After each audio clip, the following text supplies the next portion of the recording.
afternoon.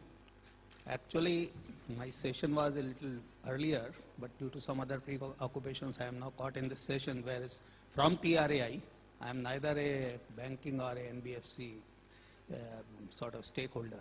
But still, I consider that when we talk of financial inclusion, it adds a huge amount of value. So big or small, whatever you consider it, but productivity of a person or value addition to an individual, say by a small amount of money, is tremendously larger as compared to putting that in a capitalized form. This is also a way of looking at the things, at which I modeled long back on normal that sabji wala. If he comes and if he has a little bit of more money, perhaps he can transform his business, make it much more profitable than instead of going for a big refinery or a big industry, similar kind of money having an impact on. So this subject became of much interest to me, and incidentally, being in TRAI, we found that mobile and ICT, they impact financial inclusion, at least they have a potential to, in a big way. And when you talk of reaching to the people, there is no way better than to reach through a mobile phone. And of late, I understand there is a decision which is also going to provide to each house, rural household, a mobile connection through BSNL.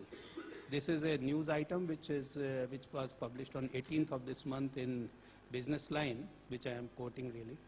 And mobile as such has a huge capability of transacting money and processing the things as they can, because they are already doing it in terms of their service provisioning and distribution system, almost all the activities.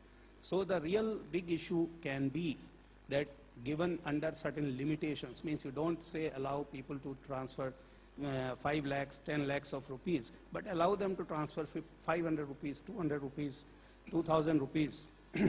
If you have a limitation and maybe some supervision, some regulations, perhaps non-banking systems can do financial inclusion in a much faster and much deeper penetration can be achieved effortlessly through ICT. And now I think shortly in a couple of years you will be having 2.5 lakh villages which will be covered by broadband, by Bharat Broadband Limited. And with BBNL going to that extent, and if hotspots, as they have decided now, will be created at Panchayat places, then having a smartphone kind of means internet-enabled telephone, mobile phone, will definitely lead to effortless inclusion of vast majority of rural population, rural households, I would say, not population in particular. And given the kind of tele-density in rural areas, which is already over 41%.